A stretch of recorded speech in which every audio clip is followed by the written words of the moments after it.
Please welcome. Radio from the heart of America now. And now, the Commander-in-Chief is back. Freedom Friday with Carl Gallups, the Oval Office of Gulf Coast Talk Radio. All right, welcome back, Gulf Coast. Welcome back, America. I'm so glad you're with us. Brandon Bigby's in the house with us today, in studio, and that's always good. Every now and then he graces us and treats us with his literal presence. I had to get a police escort across the county line. Yes, you did. Into Santa Rosa County to the studio here. Well, there's so many people who want to kill you, man. Listen, that's what it is. Listen. No, what it is, you're so important. They saw you coming down the road. They said, there's that streak. That's that silver streak. Here it comes. We'll just leave it at that. Yeah, we're going to bring him on in. And anyway, but they do that with Mallory. They escort her in. But, of course, she's world famous. Totally different reasons. Totally different reasons. I know. I think it's that pretty little baby girl she got with her. I think it's little Mia. I think that's what that is. Yeah, no doubt. But anyway, it's good to have you in studio. And speaking of another very important person, and that's our good friend, your good friend, my good friend to many, Mike Shoesmith, who is the executive editor of PNN News and Ministry Network. Mike Shoesmith, are you in the frozen tundra of Canada, or are you down in the States in the lower 50? Lower 48. No, just a little geography lesson for you there, Carl. 1/3 of the United States is further north than I am right now, and I am actually in Canada. So, if you were in Minneapolis, you would be further north than I am right now, and I'm in Canada. Yeah, so there you go. That's true. And Alaska, of course, and I mean, I think like Montana and some of those states up in there, that's further north than you are, right? Well, I'm hoping you guys will agree with me on Wait a this. minute. Answer my question. You just get ready to change subjects on me. I don't know. What was the question? Is Montana further north than you are? Montana is further north than I am. Well, there you go. 1/3 of the United States is further north than I am right now. There you go. See, I've never thought about that before, but that's true. That's true. But anyway, glad you're with us. Well, thank you. And won't you be surprised when you make that happy hop into hallelujah and you hear Jesus say, "Hey, welcome to heaven, eh?" Hey, yeah, because Jesus is Canadian, no doubt about Mike, it. I don't think that's how they. I don't think they would have said that in the King's English, brother. So, yeah, I thought Jesus spoke King James. Yeah, I'm actually looking at a King James version of the Bible right now. Actually, we're going to get to more of that. And there is nothing wrong with that, brother. There's nothing wrong with it. It's just you need to admit that Jesus spoke the King James language. Therefore, it's the language of God. You need to admit that. Anyway, go ahead. You surely we've got more important things to talk about than this. Surely. Go ahead.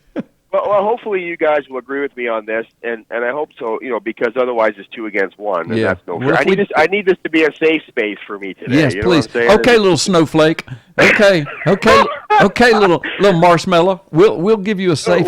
Wait a minute. Let me say it correctly. Okay, snowflake. We'll give you a safe space, and you just come on in and just don't worry about it. Please don't ever do that again. We're deteriorating quickly. You know why we call people like that snowflakes? Because they're so delicate and pretty, but they just melt at the slightest little bit of heat that's turned up. And shamedly, there's a lot of males in Canada and the United States that are turning into snowflakes. Yeah, just already turned. First little bit of heat, they look for a safe space. Mm-hmm. Yeah. Anyway, go ahead. You go ahead. Well, and there's this whole... sorry, I keep hearing myself here, but okay, we're good now. We're good now. The reason I say that is because I would have to say, and I hope you would agree with me, that there is a spiritual undercurrent ever happens and ever will happen and ever has happened anywhere on this planet. There is a spiritual undercurrent to all of that. That's what the Bible says. Galatians 6:7 says, "Be not deceived, God is not mocked, for whatever man sows, that shall also man reap." Mm-hmm. So your vote is like a seed that you're sowing into the political field, and when you sow this seed, your vote, I know it's just one seed, but it's your personal franchise. You own it. You're responsible for it. Mm-hmm. And so when you have people like, I've been all over the world, and I've witnessed elections in many, many different countries, and you know what the bottom line is? Every country gets the government that it deserves. Every country does. Canada does. America does. And so here we have America in the throes of the I believe, the most spiritual election that has ever happened on the face of the earth. I mean, look what we got here.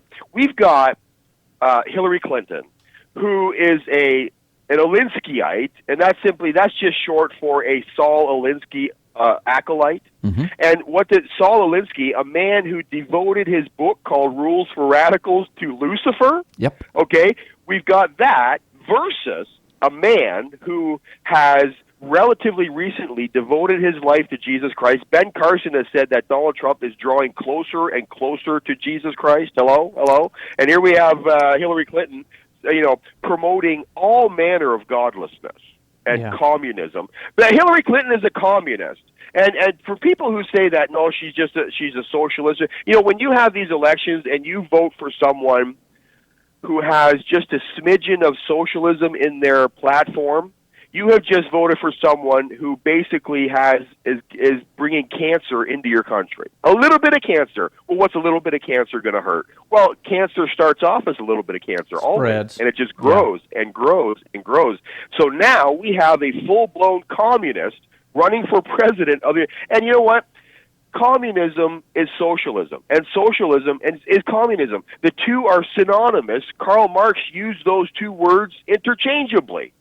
And who knows more about communism than Karl Marx? And then we had this debate between Tim Kaine and Mike Pence. Tim Kaine is a demonic Jesuit who is propping up a demon-worshipping, Satan-worshipping woman who seems to be having some physical effects from all of this, with all of the the Parkinson's, the manifestations, alleged, sure looks that way. The manifestation, right? The physical manifestations of demon possession in this woman. And then we have this man, Tim Kaine, a Jesuit demon, I believe, in my opinion, a demon-possessed Jesuit, debating live on stage in front of tens of millions of people, a born-again, Bible-believing, Jesus-loving Christian, Mike Pence. Yeah. Okay?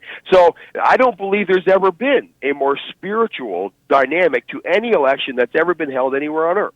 Okay? That's the times that we live in today. Yeah. And then plus, Michael, I want you to keep going, but then plus couple that with the fact that we're living in the most prophetic time since the first coming of Jesus Christ in the first place. I mean, we're living on the other side of Israel being back, the Middle East on fire, Russia in the Middle East, China in the Middle East, Turkey imploding into a Islamic caliphate, Iran with nuclear weapons. And look at how this election cycle is magnifying all of those things, that, including Israel. It's all related. Yes. And then Mike's brilliant analysis of Trump and Clinton and Kaine and Pence. And look at the black and white, and yes, I'm using that on purpose, spiritual differences going on. It's unbelievable, Michael. Keep going. I mean, and then that extrapolates into the common conversation, that people are having in churches, and there are a plethora of videos on the internet showing a prophetic significance to all of this. Is Donald Trump a prophetic figure? People are having prophetic visions of Donald Trump in the last days, and his name is significant to these people, Donald and Trump, and there are prophetic meanings to all these names, and many people are seeing this as a prophetic event that Donald Trump is the Republican candidate. So then we have people like Carl Gallups who have endorsed Donald Trump and see him not as America's savior, but perhaps a person chosen by God, a flawed human being chosen by God to be that standard person who will make things right, kind of like someone God can use, kind of like a Cyrus or a Paul the Apostle who was once Saul, the Christian killer. Or King David, or Pharaoh, or Nebuchadnezzar. What about old Peter, man? Peter was a gangster, brother, cussing all the time, cutting people's ears off. Cutting people's ears, carrying swords under his cloak. But he's the reason we have a church today. Yeah. Think about that. Gangster Peter. Right. Yeah. Right, and then you brought up Peter was a gangster. Oh, man, I'm telling you. Mike, I got to stop this a minute. What he said? He said, man, Peter was a gangster. Go ahead, Mike. Go ahead. This is funny. Well, I mean, another gangster perhaps might be Zev Porat. He's kind of ganging up on all of the people over there in Israel. Yeah. Ganging up against the demonic influence over there, trying to lift the veil or be a part of that veil lifting that's happening over in Israel. And I dare say that people in Israel are almost equally as invested in the American election, and perhaps even more. Yes. And the support for Donald Trump in Israel is overwhelming. Zev Porat. He cannot believe it. Trump said this week that he would recognize Jerusalem as the capital of Israel. Yeah. That is enshrined in American law. Yeah. American law dictates that the American embassy be moved to Jerusalem as the capital of Israel, and every president since then has kicked that can down to Tel the Aviv. road. That's right. That's right. 6 months. 6 months. Because in the law, it says that a sitting president can put this off in 6 month span. So every 6 months, this has to be voted on again and again and again. Trump and actually said that he recognized Jerusalem as the capital of the Jewish people for the last 3,000 years, is what he said. Wow. And American law recognizes Jerusalem as the capital, because where do you put your embassy? You put it in the capital. So American law dictates that the American embassy must be moved from Tel Aviv to Jerusalem. That still has not been done. Donald Trump has said he will move that embassy to Jerusalem and recognize Jerusalem as Israel's capital. Can you imagine the blood that will be spilled over there when that happens? It is an amazing thing. Yeah. There is no longer in this election. There is not a spiritual undercurrent. Right. There is now a spiritual overcurrent. I just coined a brand new phrase there. A spiritual overcurrent is happening in this election. Yeah. Before you go any further, let's add to that. So I think it was at the last debate. I can't remember. Just recently, Donald Trump said, it was at the debate, that he would appoint Supreme Court justices who would actively seek to overturn and throw out Roe v. Wade. He said that. You can't get any more spiritual than that.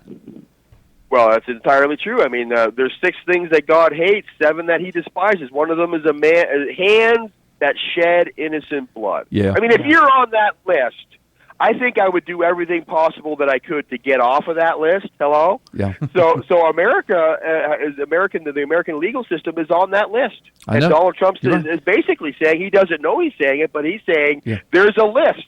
And I want my country to get off of that list. Absolutely. We are here in the Oval Office of Gulf Coast Talk Radio. This is actually Brandon Big B bringing you back from the break today. And we have on the line with us still Mike Shoesmith. And Mike has just been talking with us these last 15 minutes or so. The spiritual nature of this election cycle and explaining why he feels, and I tend to agree with him. We talked about that a little bit. Potentially the most spiritual election cycle in the history of the world. I believe so. In the planet. Yeah. Not only because of all the reasons we've already talked about, but we're getting ready to get into this. This election cycle has caused an absolute divide between, quote, spiritual leaders. Yes. During this election cycle. Yes. And so, Mike, we're going to bring you back on, brother, because I know that you want to address that and the divide that has been caused during this election cycle among, quote, spiritual leaders. But let us remember that Jesus warned us twice in Matthew 24 about what in the last days? False prophets. So let us remember. Well, go ahead, Mike. What I said before the break was not convincing enough. This is absolutely jaw-dropping shock. I mean, when I saw this, I was just this is amazing. This is absolutely amazing. Christian speaker Beth Moore. This is a headline. This is the headline from a Breitbart article. Christian speaker Beth Moore stands in the gap for Hillary Clinton. That's the article title here. Stands in the gap for Hillary Clinton. Now, in the King James Version of the Bible, the word gap appears in 1,000 pages one time. And it's Ezekiel 22, verse 30, and it says this, "And I sought for a man among them that should make up the hedge and stand in the gap before me for that land, that I should not destroy it, but I found none." I found out. That's the only time in the entirety of the King James Version where the word gap is used. Mike, and I just think that's amazing. Do you know what the words in the NIV are for make up a hedge? Okay, now lay it on us. I know what it says, but lay it on us. It's really shocking. Build up the wall. Build up the wall. Build up the wall. That's the New International Version translation of make up a hedge in the King James. Build up, the hedge. wall. Build up a wall. Build up a wall. It's just amazing how the Bible just seems to be coming alive in this election. So here we have Beth Moore. She has she's breaking away from fellow evangelical speakers and leaders who stand with Donald Trump. Carl Gallups, you happen to be on that list, by the way. You are, one of the top 10 evangelical leaders and speakers. You did the prayer at his Pensacola rally.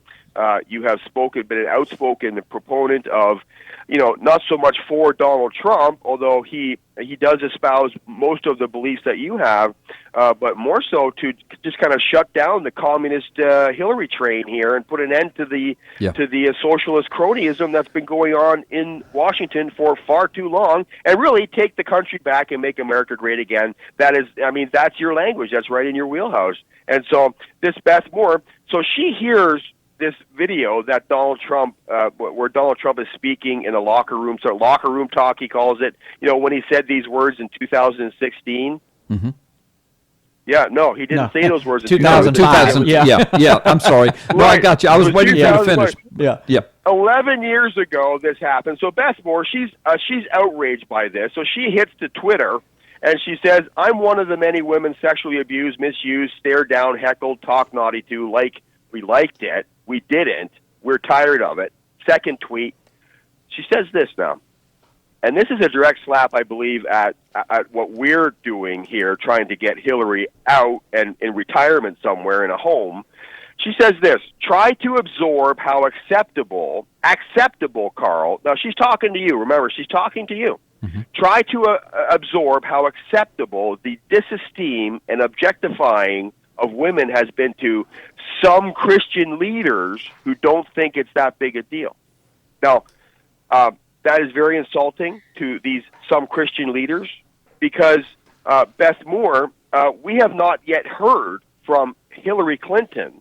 Unlike Donald Trump, we have not yet heard a "I'm sorry, please forgive me" from Hillary Clinton for the atrocities done to women by her husband and by her and her thank people. You. Yes. To women, millions upon millions of women, not just the Paula Jones and Kathleen Willey and Juanita Broadwick, not just those, as painful as those were. I'm talking about millions of women who have been slaughtered at the hands of abortionists because Hillary Clinton is not only allowing it to happen, but is a proponent of it.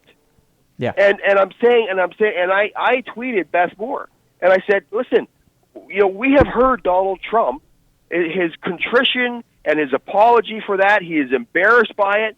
Where is this contrition and apology from Hillary Clinton for the millions of people she has stood by and watched be slaughtered? Millions of women she has watched the slaughter of at the hands of abortionists that she is funding with money she has approved as a 30-year politician. Where's that apology? And I think Beth Moore should be ashamed of herself for promoting Hillary Clinton. And we agree with you, Mike, on that.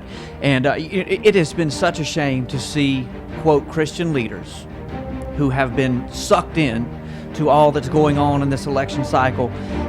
Can you imagine, brother? I heard a pastor preach this last Sunday, standing before Jesus Christ and having to say, "I voted for abortion. I voted for gay marriage." Yeah. And some of these leaders are going to have to do exactly that. Yeah, it's going to be amazing. This is an amazing election, very spiritual. Mike, thanks for all of your input. We got to go. All right, love you guys. Talk to you next week. All right, good deal. You can reach Mike Shoesmith at ppsimmons@live.com. ppsimmons@live.com. You're in the Oval Office of Gulf Coast Talk Radio. We're going to be back in a moment for the second hour. Brandon Big B in the house. Don't go anywhere.